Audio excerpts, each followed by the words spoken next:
Hi, this is 0 to 1, getting started in cybersecurity, and I'll tell you who I am a little bit later, but first we have some background information that we need to get into. There are 700,000 jobs that need to be filled, and if you're watching this, then it means that you're looking to go from knowing nothing to knowing at least a little bit. And we're going to talk about what those steps are by talking about my journey into cybersecurity and how you can mimic that in order to get your foot in the door. So I want to talk about, there's 4 things we're going to cover today. The first one is it's me. You need to know my background so you can trust that I know what I'm talking about. The second thing we're going to talk about are myths and truths in cybersecurity, and hopefully we can dispel some myths that you have about what cybersecurity really is. Next, we're going to talk about walls and gates, meaning what's keeping people out and what are the ways that they can get in. And then finally, we'll talk about 1 to 2, that next step that you'll need to take after you've taken the first step.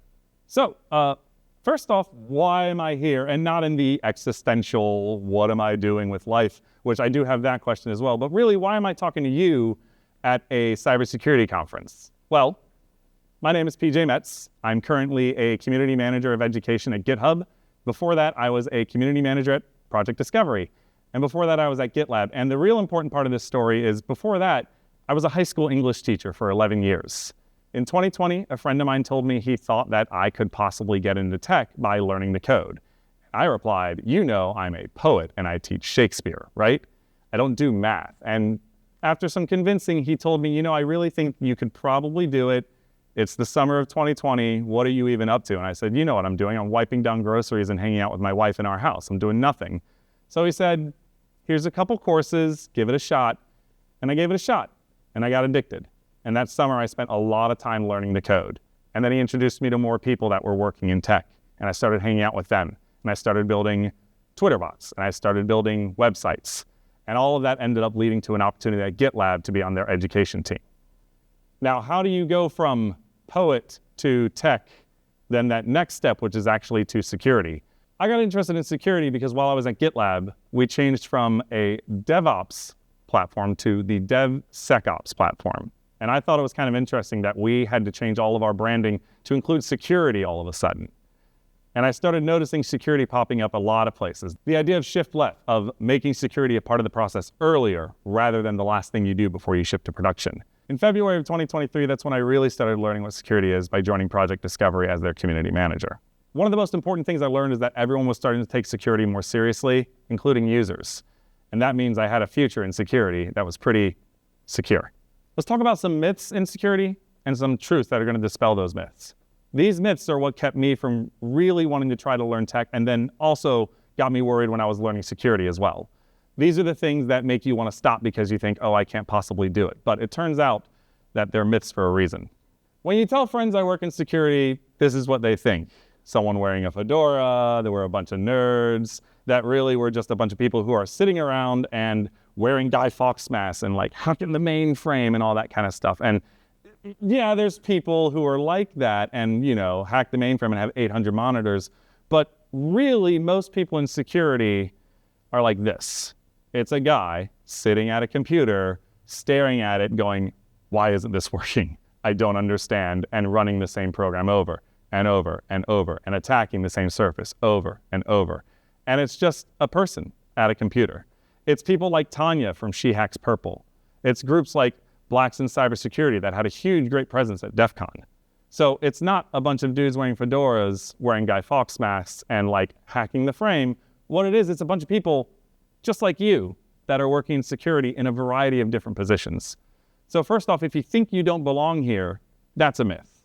You belong here and there's someone just like you in security already, I promise. A big myth is that you need a degree in order to work in security, and that's absolutely not true. The most important thing you can do is learn what's happening, and that doesn't necessarily happen in the classroom. There are people who are getting degrees in cybersecurity, but you don't have to have one. So it's very important that you understand there are lots of avenues for you to learn about cybersecurity that don't involve a 2 or 4 or 6-year institution in order to get a degree. So when we're talking about all these myths, we need to talk about how do we overcome them? Well, the most important thing to do to overcome them is understand that a lot of the things that you believe to be true about security are not true. And those are the things that are holding you back. And it's important to get the real truth of what's happening out there. And the best way to get the truth is to get involved. But stopping you are walls. So let's talk about walls and gates. When I'm talking about walls and gates, I tend to think of a term like gatekeeping, which is a way of keeping people out of something who are interested in getting in. When I talk about a gate, I'm actually talking about a way through something that's keeping you out. If you've got a giant wall and a gate there, that's your way through that wall. And while there may be some gatekeepers around, I want you to know that there's a clear way through that gate that won't involve someone stopping you just because you're not good enough, because you are good enough, and I promise that. So I'm going to talk about 3 walls and 3 gates. 3 walls and 3 gates. The first wall is knowledge, literally knowing how security works and having the background information that you need in order to work in security. And the first gate that's most important for that is start simple and build from there. Here's what I did. So I learned to code on Codecademy. It's an online learning management system that is all about learning how to do coding languages or computer science. It's got a huge amount of information. And when I was learning coding, I did C#, JavaScript, and Python there. And then after that, when I got a job at GitLab, I started learning about DevOps there. And that's where I always turn back to when I get a new job to see what courses they have that they can offer. So when I started at ProjectDiscovery, I knew I was missing a lot of background knowledge that a lot of hackers already have about how the internet works. So I turned to 4 very important courses. First one, Intro to Ethical Hacking. Next one, Introduction to Linux. Third one is Fundamentals of Cybersecurity. And the last one is Intro to Nmap, which is a hacking tool that you'll get very familiar with if you continue on this path. Those 4 courses gave me a lot of really important background knowledge and a lot of really important building knowledge that I needed in order to actually progress in cybersecurity. After Codecademy, the next place I went to was TryHackMe. And TryHackMe had a bunch of courses that were really helpful. TryHackMe is just for hacking, just for bug bounty hunting, just for penetration testing. And that's a place where you can really start to learn some very important specific skills. I knew I still needed some background knowledge, so getting background knowledge from them was an important step as well. Here's the courses I took on TryHackMe. First one is Complete Beginner. They start you at 0 and get you to 1. Important, right? Next thing is Web Fundamentals, literally learning how the internet communicates with itself. What are servers? Where do they live? How do we get there? What's an IP address? All of this important knowledge that you need in order to understand how to keep it secure or how to break it if you're a pen tester. Next is Introduction to Cybersecurity specifically, and learning a lot of concepts and tools and ideas that hackers use every day. And the last one was an intermediate course. I took Junior Penetration Tester. You can take anyone you want because at that point, you'll actually know enough to see a clear path towards something that interests you. So it's very important to get to that intermediate course and see a bunch of options and try them out. You know, there's no reason that you can't try a little bit, decide it's not for you, and then come back. After TryHackMe, I go to 2 more places. Hack the Box, which is a little bit more advanced for hackers and have very specific challenges that you can accomplish, and Udemy, where you can buy individual courses on specific subjects that you've learned about while you've been creating and learning in all these other places. Wall number 2, ability and proving that ability to others. And this is where we're going to talk about certifications. The gate for that wall is that a lot of the free, cheap certifications are really beginner friendly. So if you find something that's a free certification, take it. It's super beginner friendly and you'll definitely be able to get through it.